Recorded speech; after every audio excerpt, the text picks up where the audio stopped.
قال رضي الله عنه: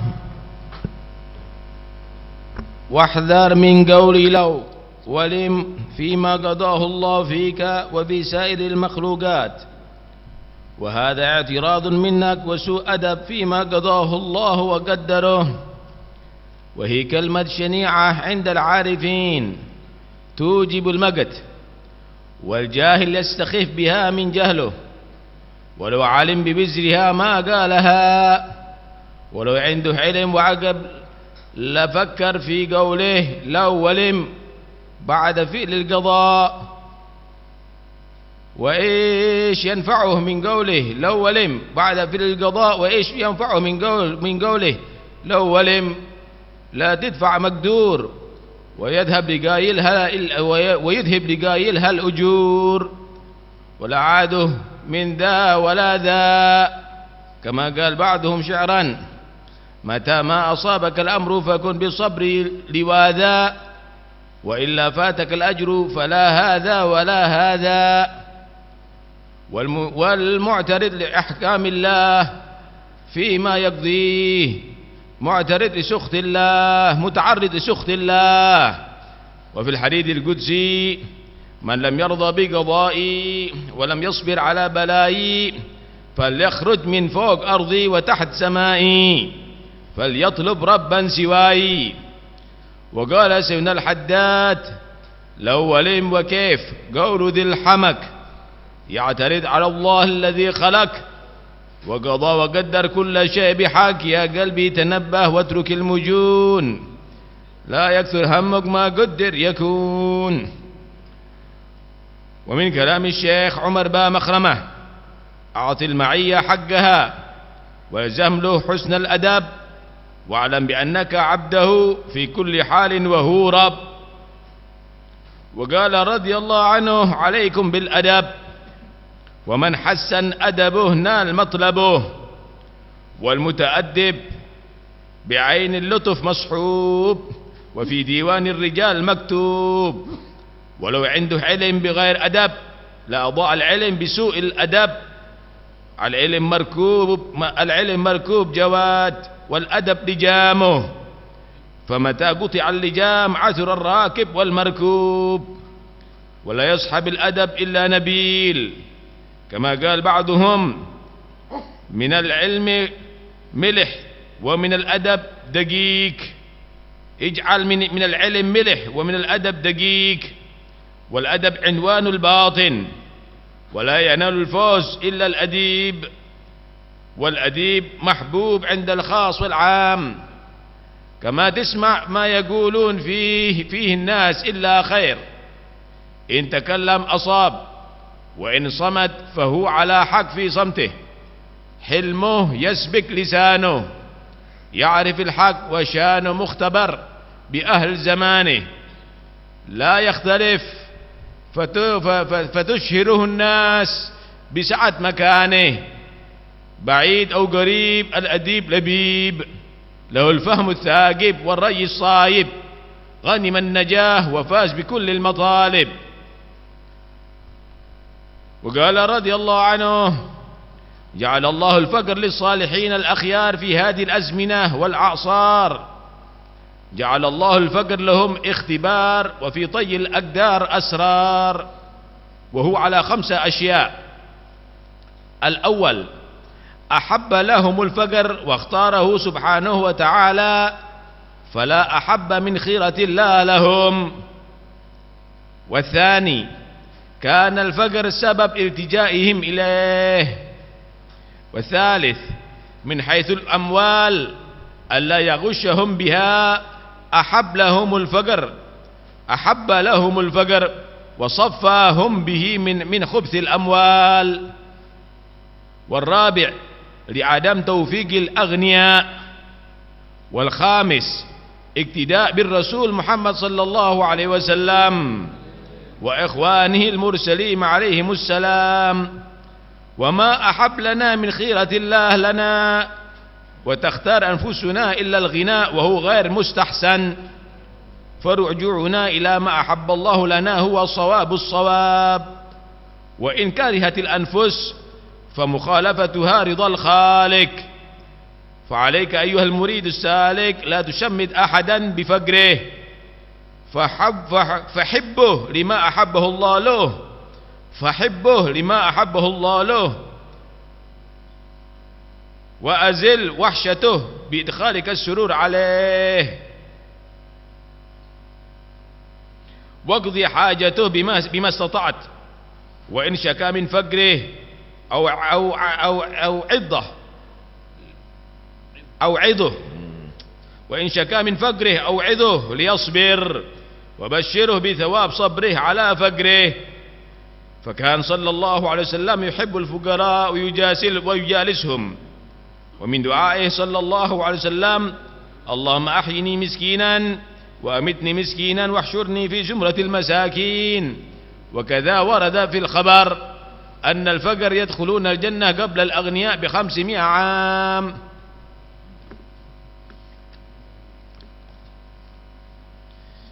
إلى آخر ما قال رضي الله عنه وأرضاه.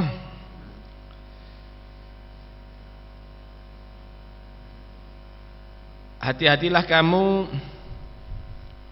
dari ucapan seandainya, mengapa di dalam apa yang telah Allah takdirkan dan dalam seluruh yang Allah ciptakan. Mengapa Allah buat sakit? Mengapa aku begini nasibnya? Kenapa tidak demikian? Dan seterusnya. Hati-hati. Karena ini berarti adalah menentang kepada kehendak Allah. Ini adalah su'adab, satu bentuk kekurang ajaran daripada makhluk kepada Al-Khaliq Allah subhanahu wa ta'ala. Kalimat ini adalah kalimat yang sangat tercelah pada al-arifin billah, dan ini akan bisa mendatangkan murkah Allah subhanahu wa ta'ala. Orang yang gak ngerti menganggap remeh ucapan ini karena kebodohannya. Tapi kalau seandainya dia mengetahui bahayanya, mengetahui dosanya, gak mungkin dia akan mengucapkannya. Seandainya dia tadi itu mempunyai ilmu sedikit, akal sedikit, dia akan betul-betul berpikir dalam ucapan, mengapa Allah membuat demikian? Kenapa Allah membuat demikian? Setelah terjadi ketentuan Allah yang menimpa kamu atau menimpa selain kamu, diri kamu, harta kamu atau keluarga kamu, apa manfaatnya ucapan kenapa, mengapa, seandainya? Apakah itu ucapan akan bisa menolak takdir? Malah ucapan itu akan menghilangkan pahala yang Allah janjikan bagi orang yang sabar. Akhirnya la dia tadi itu dapat pahala, wala dia tadi itu diridhoi oleh Allah, dan dia juga kehilangan segala sesuatu. Mata ma asabakal amru fakun bisabri lawada lawada. Kapan saja seandainya menimpa kepada kamu sesuatu, apapun, kamu jadi sakit, kamu jadi melarat, kamu jadi kaya, kamu jadi sehat, apapun yang menimpa kepada kamu, dari yang kamu senangi atau tidak, apalagi yang tidak, maka selalulah kamu kembali kepada Allah. Kembalikan kepada Allah dan husnul adab kepada Allah subhanahu wa ta'ala. Kalau enggak, wa illa fatakal ajru fala hadha walada, maka kamu akan kehilangan pahala. Lah kamu bisa dientas daripada nasibnya kamu, wala kamu tadi itu akan mendapatkan pahala daripada Tuhan kamu.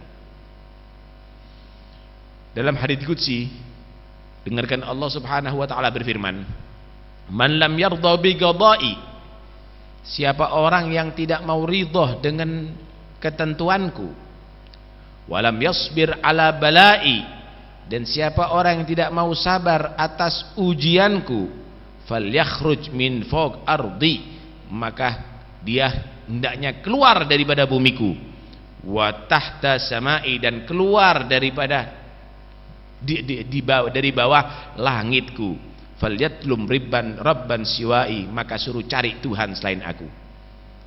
Semenjak mengakui Tuhannya Allah dan kamu hidup di atas bumi Allah, nggak mungkin kita hidup di selain bumi Allah. Nggak mungkin kita akan hidup di bawah di selain di bawah langit Allah. Semenjak kita hidup di situ dan kita mengakui Tuhan kita Allah, ya kita pasti diuji oleh Allah. Kita diuji oleh Allah untuk membuktikan bahwa al-kamalul mutlaq luh subhanahu wa ta'ala, kesempurnaan yang mutlak itu hanya milik Allah. Kita nggak punya apa-apa, sehingga kita mau memohon kepada Allah, sehingga kita mau kembali kepada Allah, sehingga kita mau bermunajat kepada Allah. Antumul fuqara ilallah wallahu wal ghaniyul hamid. Kamu semuanya ini perlu terhadap Tuhan kamu. Hanya Allah yang maha kaya dan yang maha terpuji, saudara. Al-Habib Abdullah bin Alul Haddad, beliau berkata dalam bait syairnya, law walim wa kaifa gauludil hamak. Ucapan bagaimana, mengapa, seandainya, yang dinisbatkan kepada Allah, kepada takdirnya Allah, ini ucapan orang yang bodoh, bukan orang yang cendekiawan atau dikatakan orang yang intelek atau yang lainnya. Ini ucapan orang yang bodoh. Kenapa? Ya'tarid Allah, ya'tarid 'ala Allah alladzi khalaq. Karena orang ini sudah menentang Allah yang menciptakan dia dan menciptakan alam semesta. Wa qada wa qaddar wa kullu syai' bihaq. Allah sudah menentukan segala sesuatu dan pasti itu terjadi. Umurnya kamu, kesehatannya kamu, ukurannya kamu, semuanya ada, sudah ditentukan oleh Allah. Ya qalbi tanabbah, hati-hati, sadar. Jangan kamu tadi itu melakukan hal yang tercela, ucapan yang tercela. Apa yang sudah ditakdir oleh Allah subhanahu wa ta'ala pasti akan terjadi. Nggak bisa kita akan menghindar. Dari mana kita akan bisa menghindar? Kemudian beliau Habib Syekhan juga berkata, lazimilah adab. Lazimilah adab. Siapa orang yang memperbagus adabnya, maka semua cita-cita dan harapannya akan diberi oleh Allah. Orang yang beradab itu maka akan dipandang lembut oleh Tuhannya selalu, dan dia akan tercatat menjadi golongan orang-orang pilihan Allah subhanahu wa ta'ala. Orang yang punya ilmu aja, ilmunya banyak tapi nggak punya adab, maka ilmunya akan sia-sia, nggak ada berkah ilmunya, karena su'ul adab, karena dia adalah orang yang tidak beradab. Misal alim kabir tapi sama orang tua nggak hormat, sia-sia. Alim kabir tapi salafnya sama salafnya nggak hormat, sia-sia. Apalagi jahil kabir, nggak ada adab sama sekali. Yang alim, yang ilmunya banyak nggak ada adab, maka akan sia-sia. Nih lihat Habib Abdullah bin Al Haddad, ini satu gambaran nih. Kurang apa beliau nih? Ilmu dikuasai, asrar dikuasai, wilayah sudah semuanya. Mawarithuhum fina wa fina ulumuhum wa asraruhum falyas'alil mutarami, semuanya. Tapi bagaimana Al-Habib Haddad? Beliau ilmu 4 madhab tahu, bahkan di luar 4 madhab juga tahu. Secara ilmunya beliau menilai dalilnya Imam Malik masalah air untuk wudhu ini, masalah air nggak ada perbedaan antara banyak dan sedikit. Yang penting tidak berubah, kalau kejatuhan najis berarti tetap suci. Beliau tahu dalilnya, tahu hadisnya juga sangat kuat, Beliau cenderung condong untuk ngambil itu pendapatnya Imam Malik. Tapi dilihat salafnya nggak ada melakukan itu, maka beliau menyatakan apa? Laulal adab ma'as salaf lagallatul Malik fil ma. Kalau bukan karena takut kurang ajar sama salaf, aku mengambil pendapat Imam Malik dalam masalah air. Ini masalah ma ini. Dan pendapat Imam Malik ini pendapat yang mu'tabar, diakui. Tapi lebih mengedepankan adab daripada ilmunya. Ini baru satu suwek, baca kitab terjemah lagi, udah tarak tariqat salafuh, meninggalkan tariqah salafnya sendiri. Apa-apaan ini? Ainal adab? Hati-hati. Orang yang punya ilmu aja akan sia-sia ilmunya kalau dia itu su'ul adab, tidak beradab dengan salafnya. Ilmu ini ibarat kuda yang sangat bagus, saudara. Kuda yang cepat, kuda balap yang mahal. Adab ini kendalinya. Kalau sudah kendalinya putus, kuda yang naik kudanya jatuh. Ilmu ini harus dikendalikan dengan adab, dengan akhlak.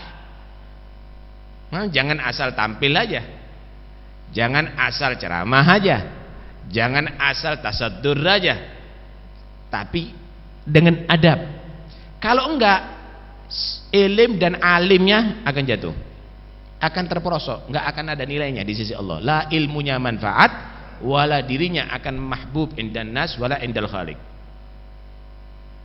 Nah, karena itu dikatakan, jadikan ilmu itu seperti garam, adab seperti tepung. Kalau kita mau membuat roti, tepungnya harus lebih banyak daripada garam. Lah kalau garamnya lebih banyak, asin, percuma, sia-sia. Adab harus lebih banyak daripada ilim. Gimana sopan santunnya antum terhadap masyarakat, terhadap man huwa akbar minnak umran, terhadap akhuk, terhadap jiranak, terhadap masyarakat yang ada sekitarnya kamu, itu penting. Nah, karena itu adab harus lebih dikedepankan. Adab ini merupakan satu lambang bagusnya batin kamu, hati kamu. Kalau inti muta'addib berarti batin kamu soleh. Tapi kalau inti tidak muta'addib, maka batin kamu tidak soleh dan tidak akan bisa meraih kesuksesan kecuali orang yang beradab, saudara. Orang yang beradab ini dia akan dicintai oleh orang umum dan orang khusus. Orang khusus ini para aulia Allah, orang shalihin, mahbub indal khas wal am. Mereka akan berkata, orang ini khair, baik. Orang beradab itu kalau ngomong benar, kalau diem juga benar. Hilmuh yasbik lisanuh. Kebijaksanaannya lebih mendahului daripada omongannya, nggak mudah komentar, nggak gampang nyalano. Orang yang beradab ini ada simat galil adab itu, yang banyak komentar itu. Hilmuh yasbik lisanuh. Kemudian orang yang adib, beradab tadi itu ya'riful haq, dan dia tadi itu bisa bergaul dengan yang hidup ada di zamannya, dalam arti dia bisa mempengaruhi orang yang ahli di zamannya untuk kembali kepada hak. Bukan berarti dia tadi itu CJDW dalam segi pakaian atau yang lainnya, kemudian orang tadi itu membuat dia populer, terkenal, ada di mana-mana kedudukannya. Lah, nggak ada. Bukan itu nilainya kamu. Orang jauh, orang dekat, siapapun dia, kalau dia beradab, maka dia akan menjadi orang yang piawai. Dia akan punyai kecerdasan yang sangat tinggi. Dia punya pendapat tepat sasaran. dia akan menjadi orang yang beruntung dan dia akan menjadi orang sukses. Itu ta'addab. Beliau juga berkata, Allah menjadikan orang-orang soleh di akhir zaman ini, di zaman sekarang, zaman beliau waktu itu, banyak yang fager, banyak yang nggak punya. Itu semata-mata Allah ingin menguji sebetulnya. Dan orang ini diuji dengan kefakiran itu karena 5 hal. Pertama, Allah itu senang melihat orang yang fakir memang. Karena fuqara itu julasa Allah yaumul qiyamah. Karena itu Allah Subhanahu wa taala pilihkan mereka jadi orang yang fakir saat itu. Dan mereka tidak mencintai kecuali yang menjadi sebab Allah mencintai kepada dia. Yang kedua, orang yang fakir ini selalu mohon kepada Tuhannya. Selalu mohon. Anaknya sakit, dia nggak punya duit, selalu mohon kepada Tuhannya. Selalu mohon. Tapi ini kalau orang yang punya duit biasanya nggak pakai mohon, langsung aja kirim dan seterusnya. Allah senang dengan suaranya hamba yang memohon kepada dia, yang selalu berdoa kepada dia. Yang ketiga, banyak orang tertipu dengan harta. Karena itu Allah Subhanahu wa taala membentengi beberapa kekasihnya daripada itu semuanya supaya tidak tertipu. Yang keempat, sedikit sekali orang yang sadar daripada yang kaya. Yang nggak sadar banyak. Yang kelima, karena mengikuti Rasulullah SAW dan para anbiya wal mursalin. Mereka adalah orang-orang pilihan Allah Subhanahu wa taala dan mereka menilai bahwa berbahaya sekali untuk membawa amanat Allah yang berupa mal, yang berupa harta tadi itu. Karena itu kita kembali aja kepada Allah. Terserah Allah lah. Apa yang jadi senangnya Allah kita harus senang. Apa yang jadi pilihan Allah itulah yang harus kita terima dari Allah Taala. Walaupun nafsu kita menolak, walaupun nafsu kita memberontak, kita harus tentang. Kenapa? Karena disitulah ternyata ridho al-Khaliq, ridho daripada pencipta Allah Subhanahu wa taala. Jangan seorang pun kita lecehkan karena dia melarat. Awas. Cintai orang yang melarat. Karena sesungguhnya Allah cinta kepada orang yang melarat, yang sabar tadi itu. Kalau perlu hiburlah orang yang melarat, karena dia menjadi orang dicintai oleh Allah Subhanahu wa taala. Hibur dia. Gimana caranya? Mungkin hajatnya dia kamu selesaikan semampu kamu. Kalaupun dia mengadu tentang kesusahannya, kamu nggak bisa membantu dengan harta kamu, maka bimbing dia supaya sabar menerima itu. Karena sesungguhnya derajat kesabaran itu adalah derajat yang sangat tinggi di sisi Allah. Innamal yuwaffas sabiruna ajrahum bighairi hisab. Lihat Nabi SAW. Nabi itu senang dengan orang fakir. Kalau diundang orang fakir sangat perhatian. Kumpulannya banyak dengan orang-orang fakir. Dan doanya Nabi, ya Allah hidupkan aku miskin, matikan aku miskin, dan kumpulkan aku dengan orang-orang yang miskin. Ini beliau karena tahu dan kuat. Kita jangan sok doa ini ya. Miskin temenan tambah taab nanti. Pas-pasan aja sudah taab, apalagi miskin. Ini beliau memang kuat. Ya, karena itu beliau ingin berikan contoh begitu ya. Beliau ingin beri contoh nih. Kalaupun Allah takdir kamu miskin, jangan kamu takut. Jangan kamu kecil hati. Kamu bisa menjadi orang yang dicintai oleh Allah asal kamu ridho dengan yang ditakdirkan oleh Allah. Kamu kalaupun kamu jadi pemimpin tidak harus jadi kaya. Orang miskin bisa jadi pemimpin. Buktinya Nabi Muhammad SAW tidak meminta kaya, bisa jadi pemimpin dunia dan akhirat. Ini adalah satu taklim bagi kita semuanya. Wallahu a'lam.